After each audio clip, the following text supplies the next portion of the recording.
about your was career? Good. Yeah, it was all right. We just sort of reminiscing and going through our careers, where it all started and how it all ended. Yeah, it was fun. Yeah, I think the crowd enjoyed it, and probably heard some stuff they didn't know about. And yeah, it was interesting to listen to Frankie's kind of how he started off doing the 125s in the European Championships and stuff like that, and how doing 250cc stuff in the UK, and then yeah, it was good. Oh, brilliant. Now we'll talk. I've just heard the bike. It's not a World Superbike. It's George Formby. Let's have a huge round of applause for George Formby. Come on in, George. You guys couldn't handle a bike like that. Karl, you couldn't ride that, could you? I don't want to ride that thing.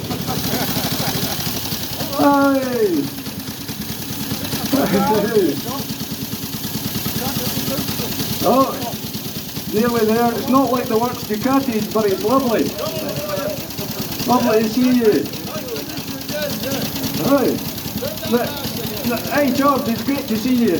How's things? You been living quietly?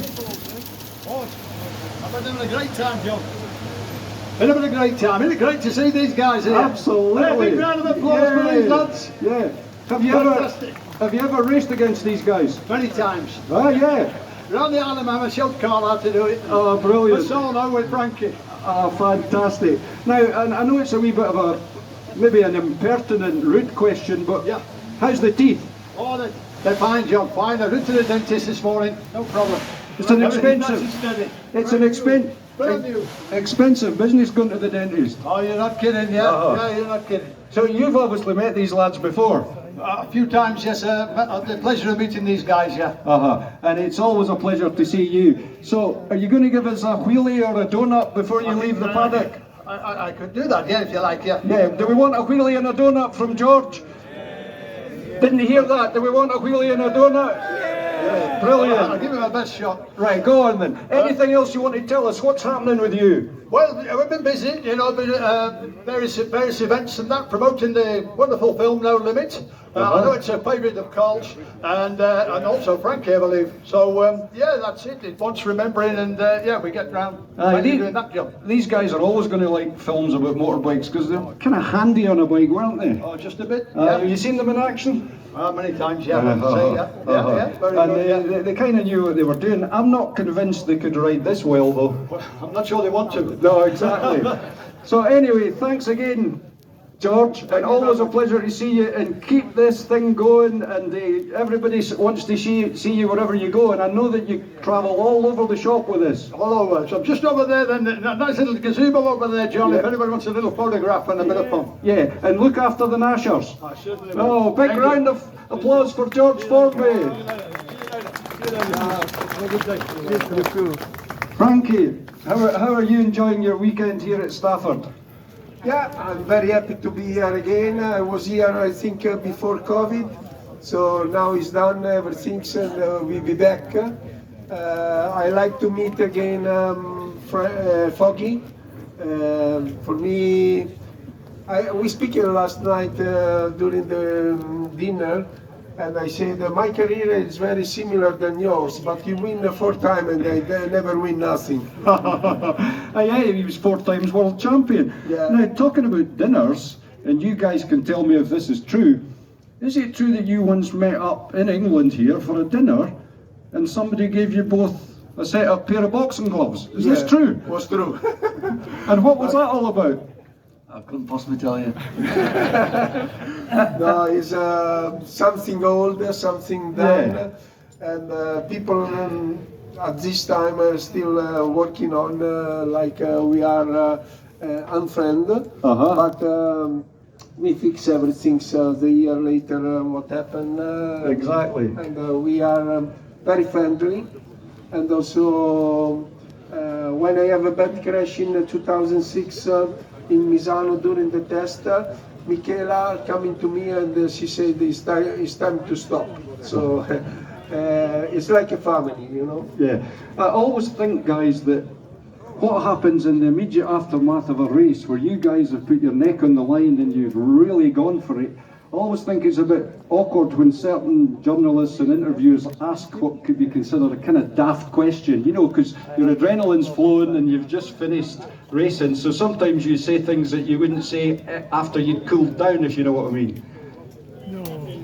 Yeah, it's an emotional sport, and emotions are running high. It's kind of you're on your own out there, really doing your best you can to win the race. And if you don't win the race and you get asked questions, it's I didn't really enjoy it. You know, I didn't really particularly like the media side of things, to be honest. I just wanted to race bikes and win races and for the fans and stuff, and listen to the national anthem on the top side of the podium. That was kind of what I wanted to do, really, and then I didn't really enjoy the rest of it, really.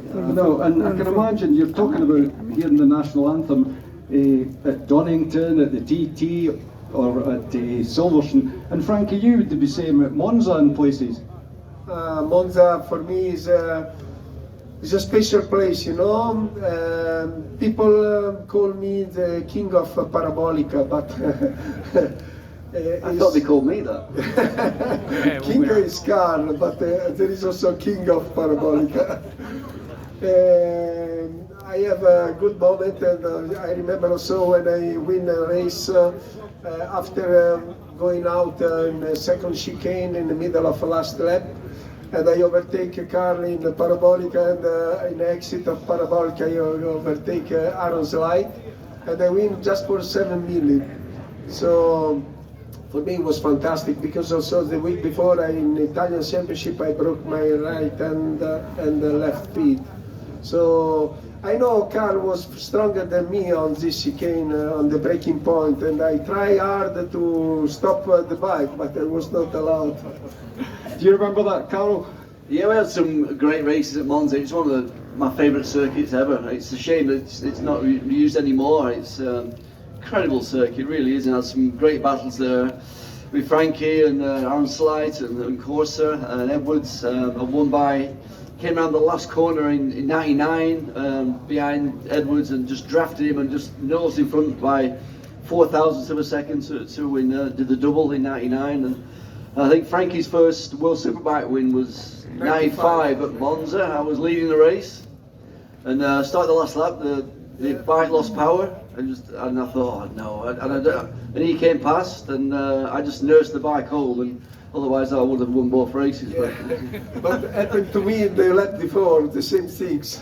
So you overtake me, and after the lap after, I happened to you, and was the last. Sorry. I think I dropped a valve or something, so I was nursed it home and finished second, but I was quite happy for him to win. He's a good guy. Absolutely. Now I just need to ask the gaffer. Two next. Yeah, we're going to do these two bikes, and after we've listened to them, there's a couple of bikes you guys might recognise. We'll have a chat about them, but I've also got some quick fire questions I need to ask you guys, which will, you'll answer some things for us about your careers. So who are we having next into we're having this lovely little Yamaha. So Brian Cook has very kindly brought this lovely two-stroke here. Now here's a question for both of you. There are some people that have a thing against two-strokes, which I've never understood, because if you like motorbikes, you like two-strokes and four-strokes. That's my feeling. But there are people who are anti-two-strokes, but I love them. Do you guys like two-strokes? Yeah, of course. I born in a two-stroke. When I was 14, I was ready to start in the race with Minarelli 6 gearing, 50cc, and was ready for racing. But I was not allowed to start in because unfortunately my father died at this time, and my mother doesn't give to me a signature for starting a race. So I take this engine and I put on the road bike, and I go on the road bike at under 40 km/h. So everybody was crazy for that situation. I go in some way, in some part where they make a race, road race, and with this 50cc I beat everyone. So you've got happy memories of two-strokes. Yeah, and I was I really know the two-stroke. Even happened in a museum in close to my town. Carlos Lavado coming because the owner of the museum buy one of his bike. The bike he win the world title, and he was not allowed in the winter time to running the bike, you know, just for the run do it. So the bike was complete. The spark plug was completely wet. And I said with the mechanics, okay, go inside to the museum, I take care about this bike, and I ran in the bike. So I asked to Carlos Lavado to come in, because everybody want to see Carlos make this, and only one time, and the ref goes solo and stop again. And I said, Karl, two-stroke. This is winter time. This bike is not good in the winter time. He told me, but I really like a two-stroke and racing with two-stroke until 1993. And after I jump up to the superbike in 1995. For me, my opinion was at this time the superbike was not a good level of the bike. But when I jump up to the superbike, I understand that was a race bike. And Karl, you were a bit of a motocrosser before you road raced. You'd obviously be two-strokes back then. You'll be a two-stroke man as well as a four-stroke man. Yeah, absolutely. I was brought up on two-strokes. Started racing on TZ250s. Yeah, I love two-strokes of that smell of Castrol. There's nothing like even now I have a two-stroke enduro bike, a gas 250, Oh, yeah. which is good fun. So yeah, loved it. Lovely. Right, well,